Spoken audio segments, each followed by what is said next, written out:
Salam alaikum azurfillaoun, bonsoir. L'heure est grave. Le régime est à une phase décisive de sa propre survie. C'est un peu comme s'il nous disait « je passe ou je casse tout ». Plutôt qu'un bruit de bottes, c'est plutôt un chuintement de pantoufles qui glisse subrepticement dans les coulisses et dans les arcanes du pouvoir, puisque tout se passe en off, en catimini, presque le blackout, puisque ni la presse, ni la société dite civile ne savent ce qui se concocte, ce qui se prépare, si ce n'est cette brutale répression qui s'est ébranlée subitement contre des personnalités publiques, des militants des droits de l'homme, des généraux, voire même contre l'homme le plus riche du pays. Mais que se passe-t-il donc au sein du régime? Quelle est la nature de cette panique qui semble s'être emparée de lui? Pourquoi cette démonstration de force, que dis-je, de hargne qu'il a actionnée contre toutes les voix discordantes, qui semblent le déranger au plus haut point, comme si elle menaçait de compromettre la stratégie ultime qu'il est en train de mettre en route. Ce fameux projet de révision constitutionnelle et ce référendum censé adouber, légitimer une situation que je n'ose même pas évoquer, tellement elle semble invraisemblable. Comment se fait-il que ce régime, qui a réussi l'impensable gageure d'avoir quasiment éradiqué le redoutable DRS, qui a pu renvoyer des centaines d'officiers supérieurs et des dizaines de généraux à leur foyer, alors qu'ils sont à un âge où ils pouvaient encore servir de longues années. Comment ce régime, qui a réussi un tel exploit, j'allais dire, puisse paniquer à un tel point, juste parce que des personnalités, qui étaient pourtant très proches de lui, s'expriment sur la scène publique. Est-ce justement parce qu'elles étaient très proches de lui? Est-ce parce qu'elles risquent de faire capoter le projet final de cette fameuse constitution qui serait la dernière étape d'une longue route pour une succession horizontale? Intimidation et représailles, tout azimut, sont donc au menu. Jusqu'à des militants des droits de l'homme, des personnalités de la société civile, jusqu'à notre propre chaîne El Magharibiya, sur laquelle le régime vient de lâcher ses petits et grands baltagirs. Nos journalistes sont sous le feu nourri d'attaques en tout genre, de menaces, de pressions intolérables. Parce que nous sommes devenus, par la seule force de notre engagement et de notre attitude, un espace d'expression à qui ne dispose pas de tribune, à qui le régime ne laisse pas d'autre choix que de passer sous ses fourches caudines et d'être admis au râtelier ou de subir ses foudres. Le régime ne recule devant rien. L'enjeu semble être vital pour lui. On sent bien qu'il cherche à faire peur, à dissuader, à instaurer la paix de la démission collective. Nombreux parmi nos invités habituels ont été approchés, d'abord de façon mielleuse, pour les dissuader de venir s'exprimer ici, en nous faisant passer pour les ennemis de l'Algérie, des agents de l'étranger, de la fameuse main étrangère. Et lorsque ces citoyens ont affirmé leur volonté de continuer à venir s'exprimer sur nos ondes, ils ont été ouvertement menacés de 1001 façons, lorsque leurs lignes téléphoniques ne sont pas tout simplement coupées. Nous vivons donc des moments cruciaux. Nous allons voir si ce régime peut arriver à ses fins avec de tels procédés, s'il peut, avec une telle outrecuidance, continuer à terroriser ainsi les gens, à les empêcher de respirer, de s'exprimer, de le dénoncer, de lancer l'alerte sur les graves périls qu'il fait peser sur la survie même de la nation. Nous verrons. Pour notre part, nous ne céderons ni aux menaces, ni au chant des sirènes, ni au chantage. Et si les représentants de la société civile se dérobent parce que ce régime ne leur aura laissé aucun choix, ce que nous comprendrons alors nos invités seront tous les Algériens. Nous ouvrirons nos standards téléphoniques et le régime pourra alors lancer ses menaces contre des millions de prénoms, à la guerre comme à la guerre. Nous restons donc sur notre position, la seule qui vaille, celle de la dignité. Nous continuerons à faire notre travail. Les cohortes de Baltagia qu'ils ont lâchées contre nous ne nous feront pas peur et ne nous arrêteront pas, promis, juré. Aujourd'hui, El Watan. Affaire du général Ben Haddid. L'organisation des retraités de l'ANP interpelle le président. Par Salima Tlemceni. Liberté. Les avocats du général à la retraite, Maître Bourayou et Mechri, l'ont révélé hier. Affaire Ben Haddid, il n'y a pas eu de plainte du MDN par NH. TSA. Issaad Rabrab, ils veulent m'arrêter pour me faire taire. Par Lounès Gemmesh.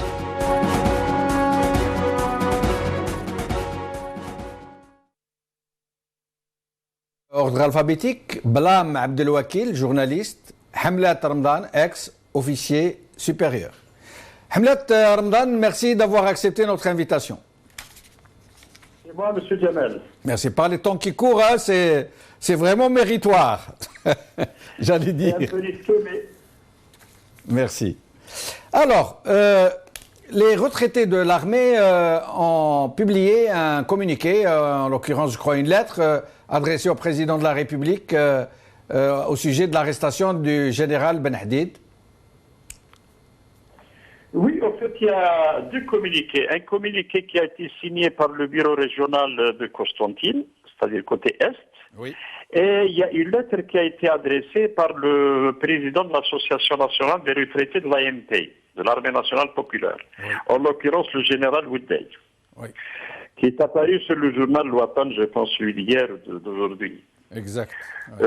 Et moi, personnellement, je rejoins cet appel pour demander au plus haut, au sommet de la République algérienne, de prendre en considération d'abord le statut de la personne. Ben Haddid, il a un statut de Moudjahid. Il est monté au maquis à l'âge de 16 ans. À l'âge de 17 ans. Voilà. Il a servi l'Algérie loyalement depuis cet âge jusqu'au jour où il a été mis à la retraite.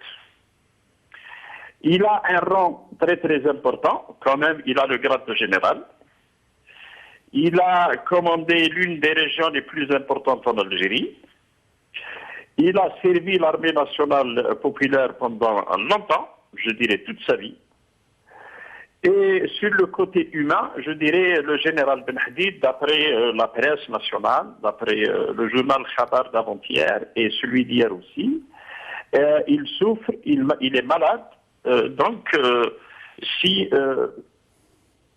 on additionne le statut, le rang et le côté humanitaire. Allô? Oui, mais on vous écoute, Hamlet Ramadan. Et le côté humanitaire, je dirais, je lance un appel et je rejoins le général Woodey dans son appel au président de la République de prendre tout ça en considération et libérer le général Ben Haddid. Je dirais, quelles que soient ses déclarations, quelles que soient les déclarations qui ont été faites par ce monsieur, bon, ça peut rentrer dans le cadre de la liberté d'expression. Et je sais que Ben Haddid est parmi les gens qui respectent la liberté d'expression. Il est pour une justice libre et indépendante. Je dirais même qu'il a tout le temps, je dirais, milité pour ça. Il est pour un état de droit. Mais Hamlet Ramadan, Aussi, oui.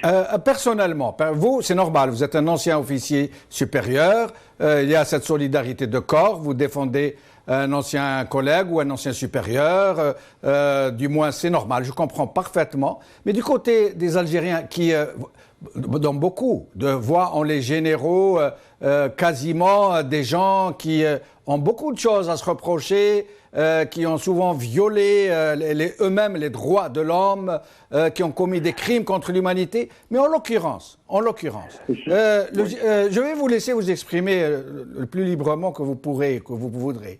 Mais en l'occurrence, beaucoup de gens ont perçu cette sortie de général Ben Hadid, ces déclarations, ces révélations, au contraire, non pas comme violation du secret militaire ou des révélations de nature à susciter le trouble. Au contraire, beaucoup de gens y ont vu une passerelle lancée entre Algériens pour aller vers une vraie réconciliation, pour dire toute la vérité sur ce qui s'est vraiment passé en matière de terrorisme, en matière d'interruption du processus électoral. Et c'est un général qui était opérationnel au moment des faits qu'il a dit. Et c'est donc pour ça que beaucoup d'Algériens voient en cette déclaration non pas des faits susceptibles de jeter les troubles, mais au contraire d'apporter la réconciliation et la vraie. Bon, Ben Hadid, comme je viens de vous le dire, il est démocrate, il croit aux élections libres, il croit à la démocratie, il croit à un état de droit, il croit à tout ça, donc il est démocrate en un seul mot.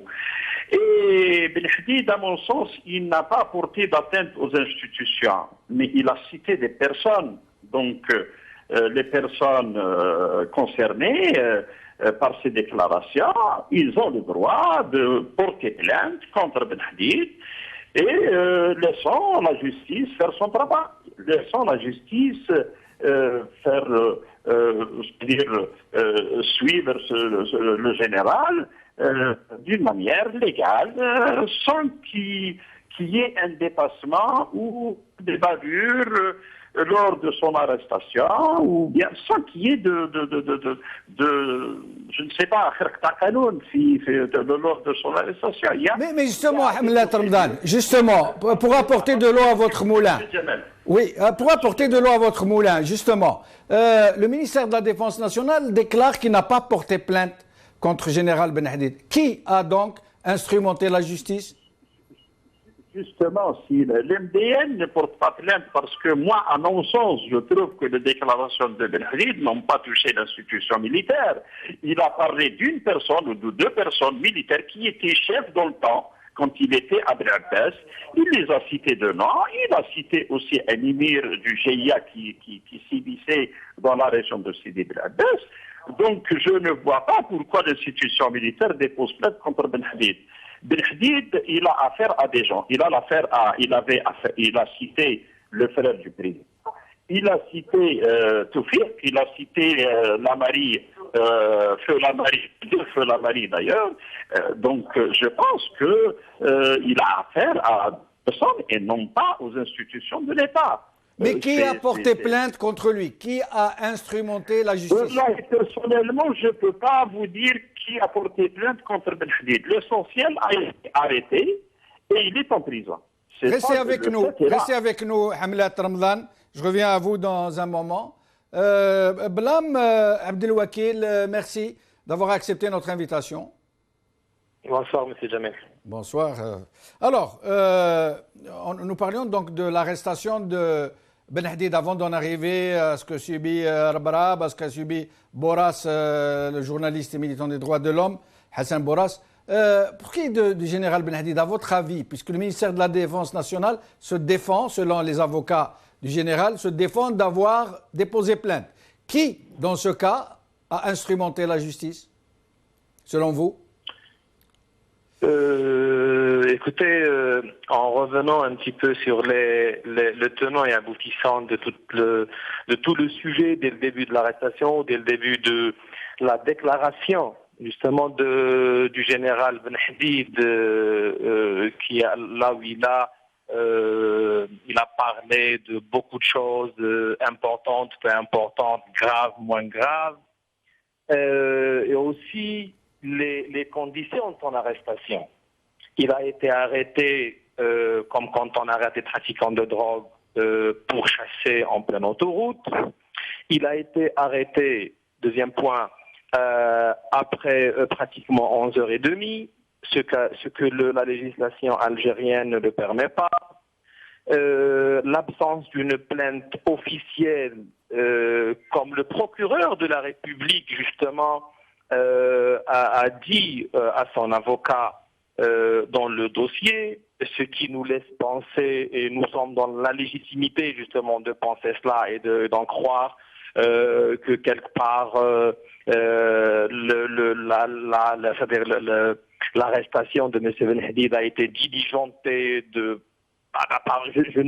ne suis pas en mesure de vous dire qui a vraiment instrumentaliser le procureur de la République ou tout le dispositif justement de justice pour arrêter M. Ben Hadid, mais quand je vois une absence de quelqu'une plainte de n'importe quel côté, ni du MDN, ni de la présidence de la République, je suis dans mon droit de penser que toute l'opération est instrumentalisée et que ça a été manigancé quelque part.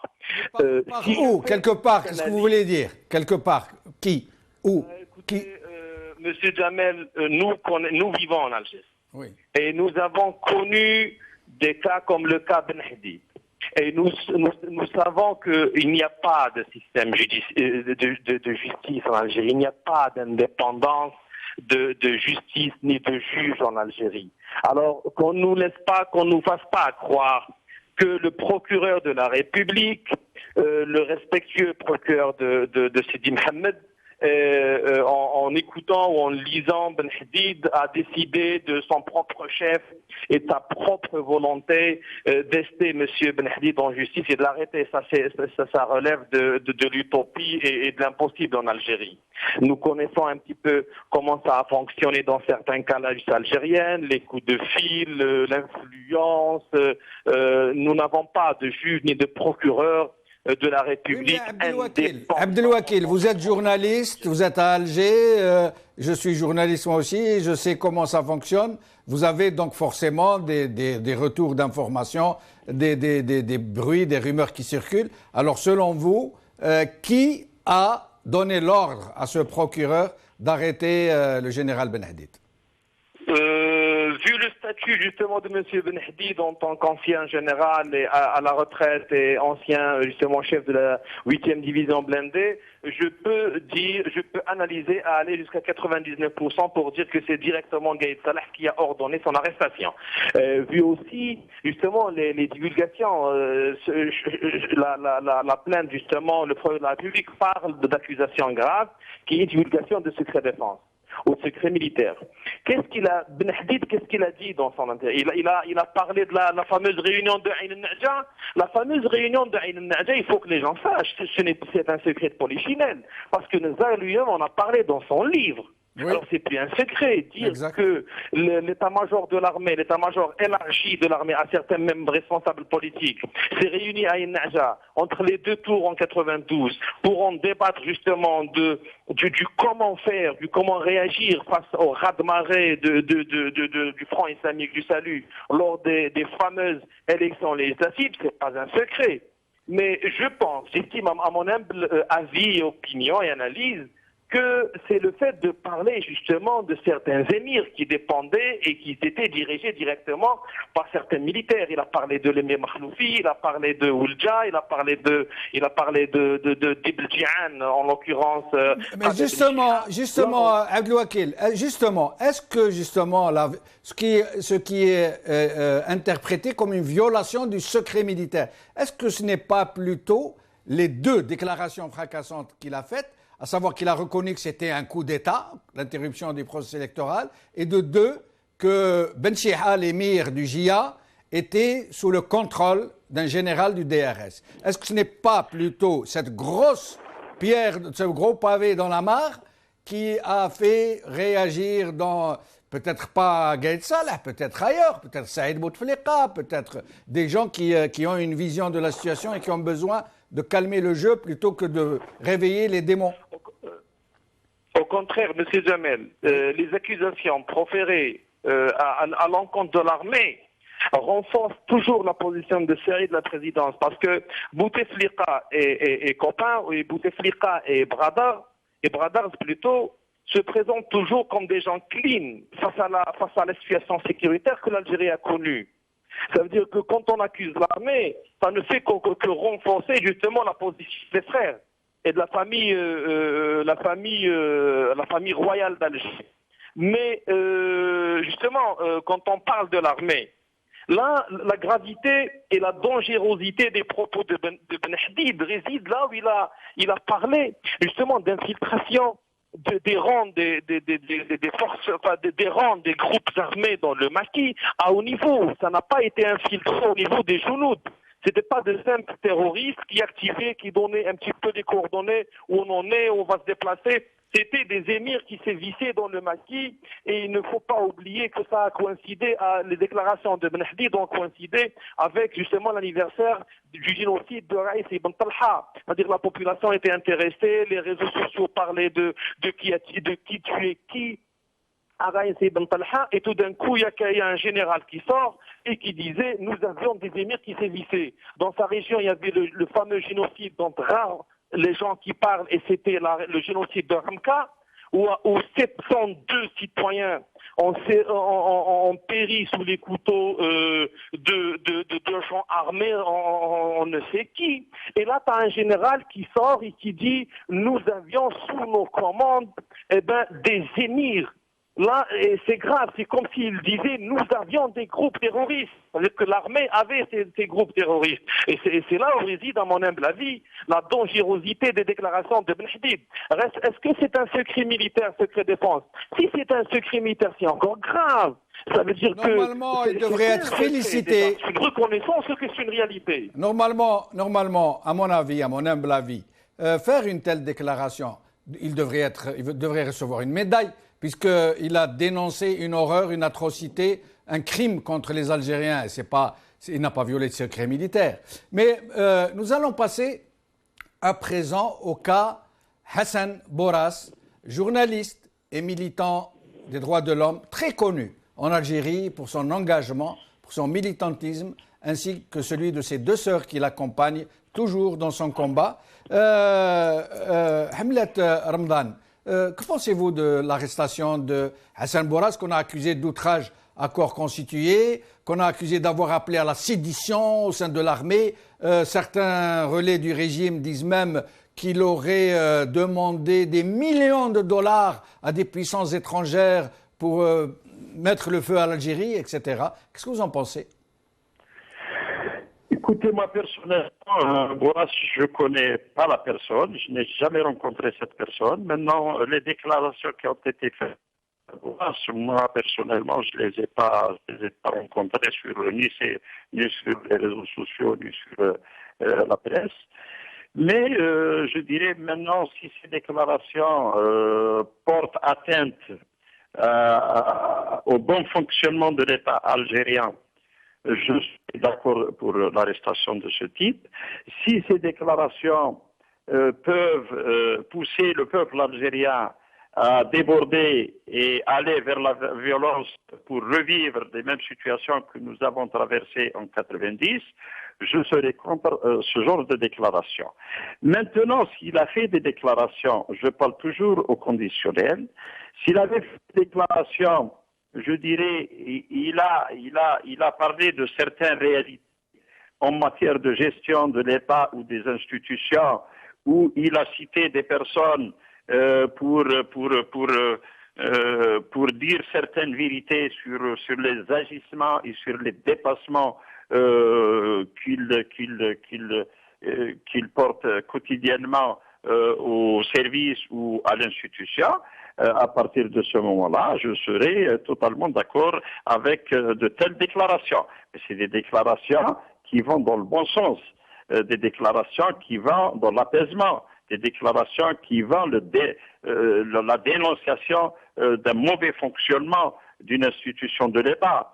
Je serai avec lui s'il essaye de sensibiliser le citoyen à être vigilant pour ne pas tomber dans le piège des pays du monde arabe qui sont à feu et à sang. Je serai totalement d'accord avec ce genre de déclaration. Mais Ramadan, un outrage c'est généralement à la suite d'une déclaration publique, n'est-ce pas? Qui touche aux institutions de l'État. Oui, mais en l'occurrence, lui, c'est... Je suis entièrement contre toute déclaration qui touche au bon fonctionnement. Mais attendez, Hamlet Ramadan. Maintenant, des déclations qui touchent aux personnes, là, je m'en fous éperdument. Non, mais même concernant... Il assume ses responsabilités. Maintenant, s'il y a des dépassements lors de son arrestation, là aussi, je suis contre ce genre de procédé. Non, mais Hamlet Ramadan, excusez-moi de vous interrompre, Hamlet Ramadan. Ce monsieur, Hassan Boras, a fait des déclarations publiques, puisque les outrages, c'est des déclarations publiques. On ne peut pas outrager quelqu'un en chuchotant à l'oreille de quelqu'un d'autre. Or, les déclarations connues de Hassan Boras sur les réseaux sociaux, sur sa page Facebook, sur ses déclarations, sur les banderoles qu'il brandit dans les manifestations, il est en train de dire que le clan présidentiel a corrompu le haut commandement, que malheureusement ceux qui contrôlent le pays obéissent à des puissances étrangères, que ces gens-là ont corrompu la plupart des grands serviteurs de l'État, qui se sont accaparés le contrôle de l'État et la légitimité populaire. Est-ce que ça, c'est un outrage à corps constitué? Ce n'est pas un outrage à corps constitué, mais certainement, le journaliste, certainement, il a des preuves. Il peut pas dire, il peut pas déclarer comme ça, accuser des gens de corrompus ou autre chose. Je pense qu'il a ses arguments. Je pense qu'il a des preuves. Donc, s'il a des preuves concrètes que telle ou telle personne est corrompue ou il essaie de corrompre d'autres pour survivre le plus longtemps possible à la tête d'une institution ou pour devenir demain président de la République, là, il a totalement droit de faire de telles déclarations, mais il doit apporter des preuves concrètes devant le juge d'instruction et devant le procureur. Parce que, attendez, si on accuse quelqu'un à tort sans preuve, on risque gros. Moi, personnellement, je n'aime pas citer de nom et je n'aime pas accuser quiconque par faute de preuves. Si j'ai des preuves, par exemple, contre X ou Y, je peux vous le dire tout de suite. Et demain, si je suis présenté devant un juge d'instruction, je prends mes preuves avec moi et je les présente au juge d'instruction. Oui, c'est vrai, j'ai dit ceci et cela. Vous pensez vraiment ce que vous dites, vous pensez vraiment ce que vous dites quand vous disiez que dans ce pays, quand on accuse gratuitement, on risque gros. Vous pensez que les gens qui ont accusé Hassan Boras de ces chefs d'inculpation, s'il s'avère qu'ils l'ont accusé à tort, ils risquent gros, ces gens, vous pensez? Vraiment? Il risque gros. Ça dépend des cas. Ça dépend des cas. Il se pourrait qu'il risque gros, comme il se pourrait qu'il sera relâché dans une semaine. Ça, pas lui, ceux qui l'ont accusé. Ceux qui l'ont accusé, pas lui. Tout dépend de l'instruction, tout dépend des accusations, tout dépend des preuves qui seront portées par l'intéressé. Donc, je ne peux pas dire que ça peut, Boras peut risquer gros. Non, vous m'avez mal compris, Hamlet Ramadan, vous m'avez mal compris. J'ai dit ceux qui l'ont accusé à tort. Si demain il s'avère qu'ils l'ont accusé à tort, est-ce qu'il risque gros? Est-ce que le citoyen qu'il est en droit de demander réparation à Saïd Bouteflika, par exemple? S'il est accusé à tort, moi, démocrate, moi qui crois à la liberté d'expression, moi qui crois à l'état de droit, je pense qu'il sera libéré le plus tôt possible. Et d'ailleurs, allô? Libéré, on n'en parle pas. Non, est-ce qu'il a droit de les poursuivre devant les tribunaux? C'est qu'il soit libéré le plus tôt possible et sans aucune condition. Très bien. Restez avec nous, Hamlet Ramadan. Abdelwakil Blam, Hassan Bourras a entrepris une grève de la faim. Or, la première des choses qu'ils lui ont faites, c'est de le priver de sucre. Or, vous savez, et ce sont là des usages internationaux, universels, tous les grévistes de la faim, on leur propose tout de suite, même s'ils ne le veulent pas, de prendre du sucre pour éviter que leurs organes vitaux ne soient atteints. Le foie, les reins, etc. Et donc, la nouvelle méthode du régime, c'est que quand il y a des gens qui font des grèves de la faim, il les prive de sucre. Il leur interdit de prendre du sucre, même si ce sont leurs parents qui leur ramènent du sucre. Qu'est-ce que vous en pensez? Là-dessus, sur ce petit détail-là de grève de faim, c'est pas un détail, c'est vrai, c'est une façon, aussi sa façon à M. Bourras, que je respecte, que je connais d'ailleurs, de résister face à l'arbitraire. Ils n'ont pas le droit, à ce que je sache, il y a une réglementation qui régit justement la manière dont la direction pénitentiaire doit réagir, il doit se comporter face à une grève de faim. Une grève de faim est directement signalée au ministère de la Justice. Tout gréviste, tout prisonnier qui rentre en grève de faim, le directeur de l'établissement pénitentiaire doit signaler cela directement, de nuit comme de jour, au ministère de la Justice. Ça, je suis sûr et je sais cela, alors que même le ministère de la Justice n'a pas fait de communiqué là-dessus. Qu'on le prive, c'est aussi leur manière de montrer une fois de plus l'absence d'un état de droit et de démocratie. Si vous permettez que je revienne sur un petit détail de la question de M. Bourras, nous, en tant qu'observateurs, mis à part son avocat, on est dans l'incapacité de parler, d'exprimer justement sur la question, parce qu'il s'agit de 2 vidéos dont ils disent que M. Bourras, on peut déduire, on peut interpréter, on peut faire dans l'exégèse des textes ou des paroles que ça pourrait être de l'incitation à la population d'user d'armes contre le pouvoir de l'État ou contre les autorités.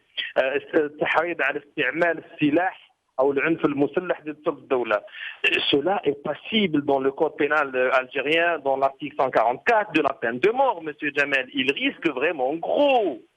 Il ne risque pas une condamnation par sursis ou n'importe quelle amende. C'est la peine de mort. Là, on a affaire à une affaire qui a été apparemment bien montée. Moi, je ne peux que croire que c'est de la manigance et que tout est monté de toutes pièces et que c'est vraiment... Ils l'ont vraiment eu. Je ne sais pas, je ne peux pas vous dire. Je vous ai dit, n'importe quel journaliste ne peut pas s'exprimer en l'absence du visionnage des 2 vidéos. Pour dire que M. Bourras a vraiment appelé les gens à user d'armes pour, entre guillemets, libérer l'Algérie colonisée comme ils le prétendent. Ça, je ne peux rien vous dire. Mais au passage, laissez-moi vous parler d'une chose qui a eu lieu ce matin, justement, concernant aussi les médias et le monde des journalistes.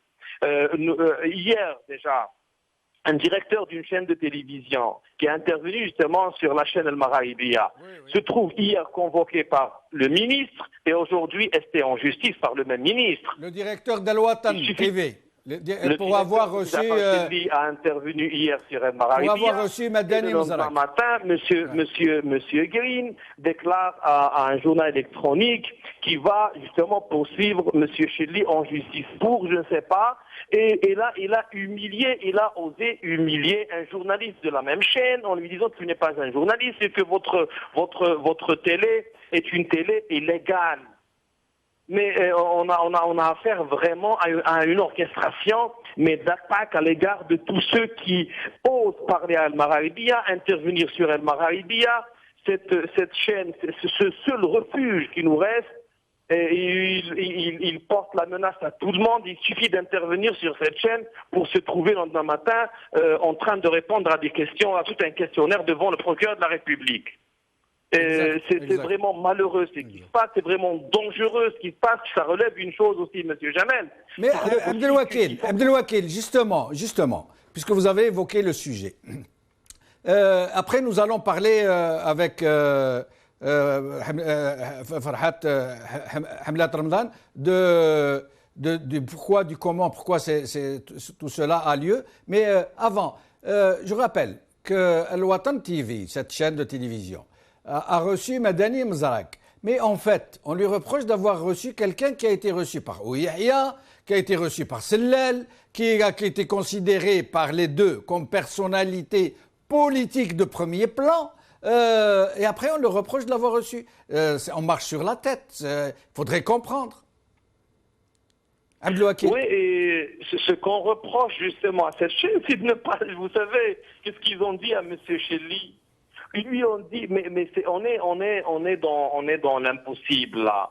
Ils lui ont dit, pourquoi vous ne l'avez pas censuré? Où avez-vous vu un ministère de la communication qui ordonne à des chaînes de télé de censurer les intervenants? Oui. C'est incroyable. Là. Ils disent, puisque c'était enregistré, vous aurez. Alors le gars n'a rien défié un président de la République, c'est moins que rien dans les républiques, dans les démocraties du monde. Oui, tout le monde peut défier un roi et un ministre et un président de la République. Je vous défie. Il est où le malheur? Il n'a pas appelé à la violence, monsieur Mzarak, il n'a pas insulté, il n'a pas diffamé. Et puis bon, je ne le défends pas, monsieur Mzarak, j'ai beaucoup de différences avec lui. Mais comment peut-on responsabiliser une chaîne de télévision justement par rapport à des propos tenus par un intervenant dans un plateau? Et oui. on nous parle d'état civil, et on nous parle de démocratie, et on nous parle d'une prochaine constitution porteuse d'espoir, et porteuse de plus d'ouverture, et porteuse de beaucoup de rêves dont les Algériens ont rêvé et on rêve toujours, monsieur Jamel. Restez avec nous. Hamlet Ramadan, au sujet de l'affaire Rabrab. Bouchouareb qui l'attaque frontalement, qui l'accuse de s'être prêté à des transactions frauduleuses de très grande portée en matière d'importation d'équipements.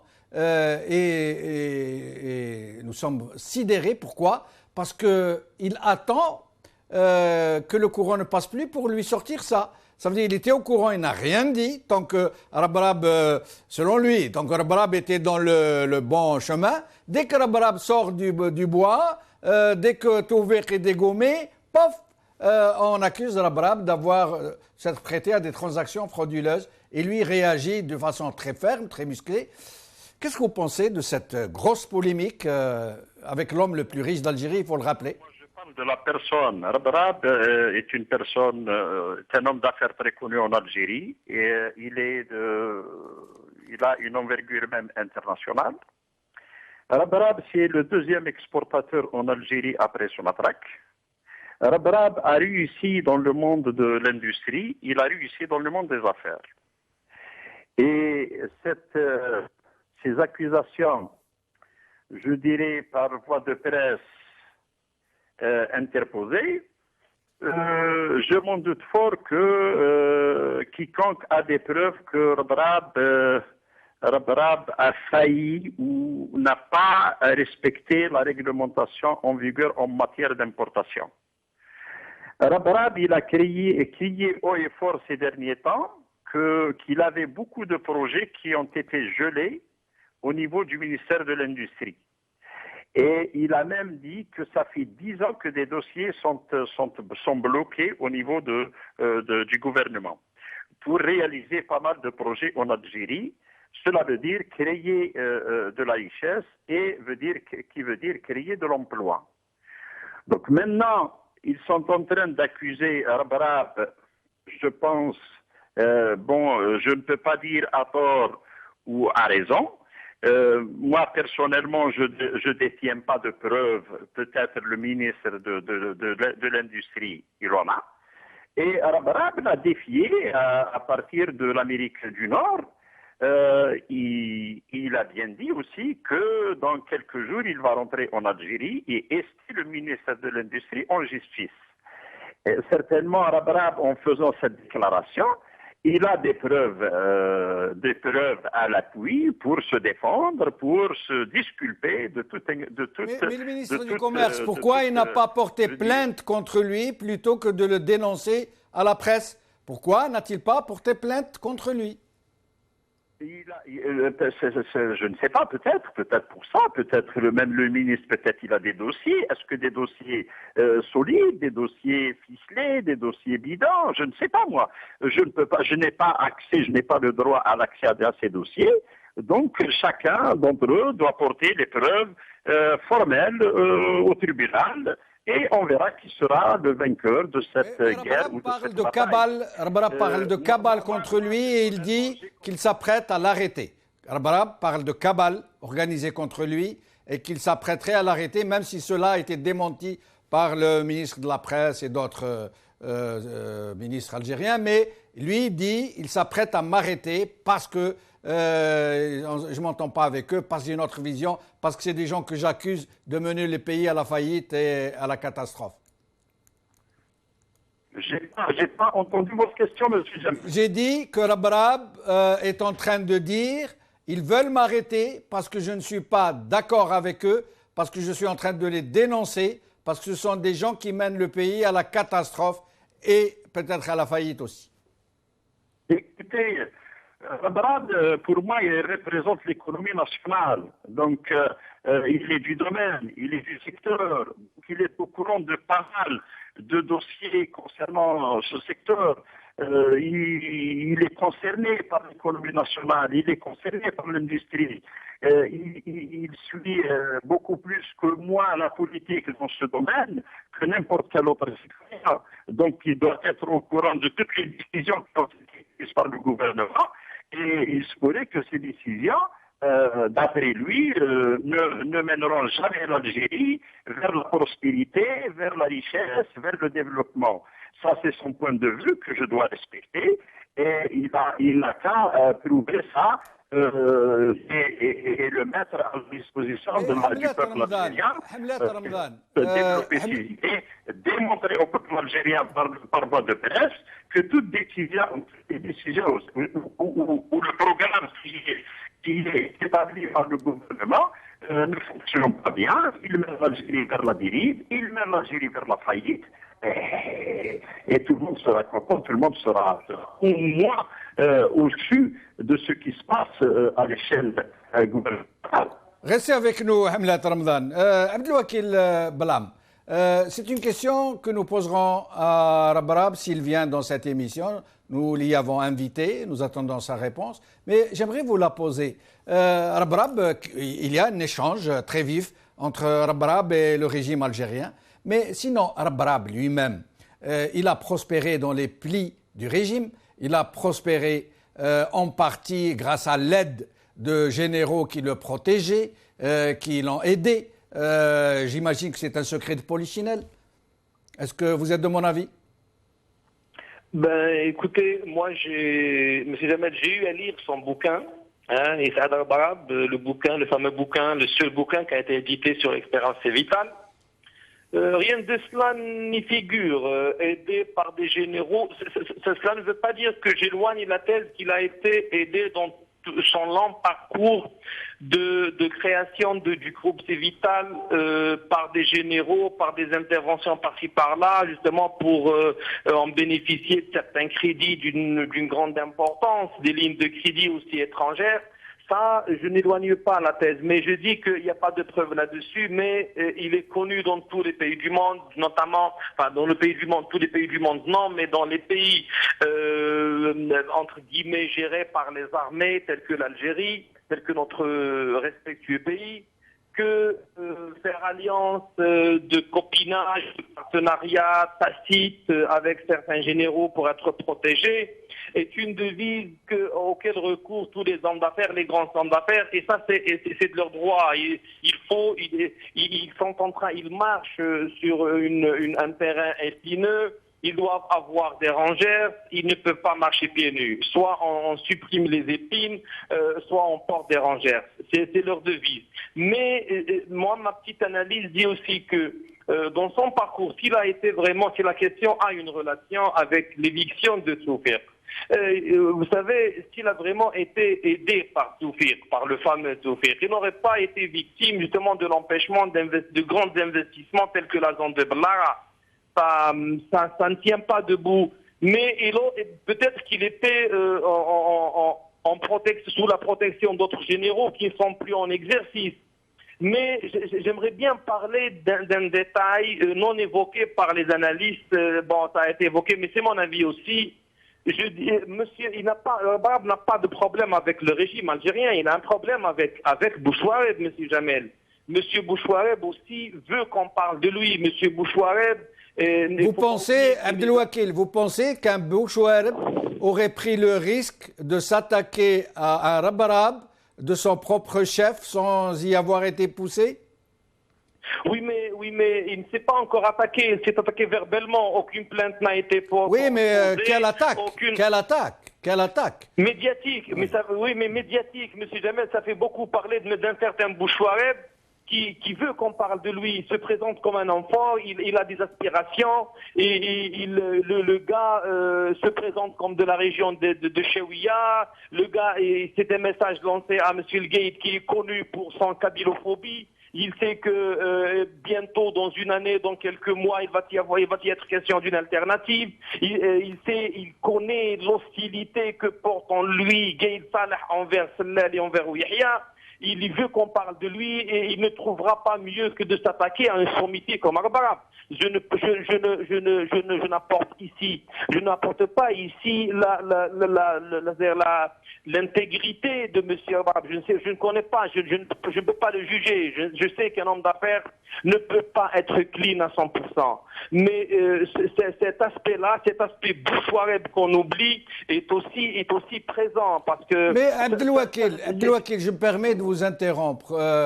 Vous savez que vous venez de dire quelque chose d'extrêmement gravissime. Vous pensez que la polémique, la querelle, le conflit puisse s'être réduit à une histoire de régionalistes contre d'autres régionalistes? À ce point? Nous en sommes à ce point?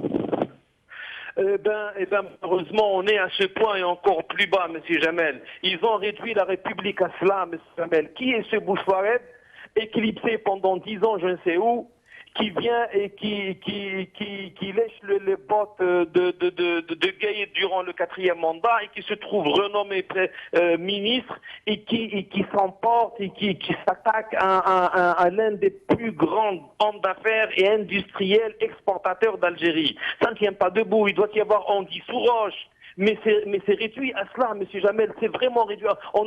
C'est dommage qu'on en parle. C'est décevant qu'on en parle. Mais c'est contradictoire aussi, Abdelwakil. C'est contradictoire aussi ce que vous dites. Qu'un petit ministre qui doit être dans le 2e ou 3e ou 4e cercle périphérique s'attaque avec une telle hargne à un homme aussi important que Rabarab, ça me semble un peu invraisemblable pour le moins. Écoutez, ça vous semble qu'il est des derniers rangs ou des rangs un petit peu arriérés du pouvoir, mais mes informations disent qu'il est l'un des plus proches de Saïd. Il est vraiment l'un des plus proches. Ah, donc c'est Saïd qui s'attaque à Rabarab, c'est pas Gaïd Salah. Oui, non, je pense pas. Je pense pas que l'institution militaire, d'une manière générale, parce qu'on peut poser le pour et le contre. Qu'est-ce que gagne Gaïd Salah en s'attaquant à Rabarab? Rabarab est un producteur. Rabarab c'est un plus pour l'économie algérienne. Rabarab, c'est vrai qu'il a été contre le 4e mandat et il s'est opposé justement lors de la recommandation de la fameuse réunion de l'ORACI du FCE. Pour soutenir le 4e mandat, mais ça n'a pas empêché Bouteflika d'être réélu. On ne peut pas porter une grande haine et rancune parce que M. Slim Othmani de Rouiba aussi s'est opposé au 4e mandat. On ne s'est pas attaqué à lui. Il est là, il travaille, il ne les dérange pas. Othmani que nous invitons aussi à venir dans nos émissions. Je vous dire, en parler. Si M. Barab était contre le 4e mandat, mais il n'a pas bougé le doigt, il n'a pas mené une guerre à travers son journal Liberté, il n'a pas créé une chaîne de télévision contre le pouvoir, il est là, il mène ses affaires piano. Je ne pense pas que l'institution militaire... Abdelwakil, merci infiniment, nous arrivons à la fin de l'émission. Un dernier mot à Hamlet. Ramadan, nous arrivons à la fin. Justement, j'aurais besoin de ce dernier mot, M. Jamel. Je vous en prie. Je vous demande d'inviter M. Zitout pour la prochaine émission et j'aimerais bien faire part aussi. Oui. Et j'aimerais bien dire aussi que nous avons défendu les trois personnes, que le militaire, l'industriel et le journaliste. Oui. Mais cela ne veut pas dire que nous sommes pour l'anarchie ou admettre à n'importe quelle personne de porter atteinte aux institutions de l'État. On est contre les injures, on est contre toutes sortes de critiques négatives qui peuvent nuire au bon fonctionnement de l'État algérien. Contre toute déclaration incendiaire et fracassante pour éviter à l'Algérie et au peuple de vivre la même situation des années 90, où tous les Algériens, sans exception, aucune, ont souffert beaucoup de la tragédie que nous avons traversée malheureusement avec beaucoup de pertes humaines. Très bien. Mais, alhamdoulilah, l'Algérie est debout, toujours debout. Alors, ensemble, nous devons être vigilants et travaillons dans le même sens pour éviter des débordements, faisant que la stabilité, la sécurité de l'Algérie soit sauvegardée, préservée et protégée. Travaillons pour la prospérité et le bonheur du peuple algérien. Merci beaucoup. Merci Abdelwakil Blam. Merci Hamlat Ramadan d'être venu dans notre émission. Pour ce qui concerne Zitot Mohamed Larbi, je lui fais part, Hamlat Ramadan, de votre invitation à venir répondre à une de vos questions. Il vous répond qu'il viendra bien volontiers pour s'exprimer sur cette question. Cette émission est maintenant terminée. Merci de l'avoir suivie. Salam alaikum. Salama.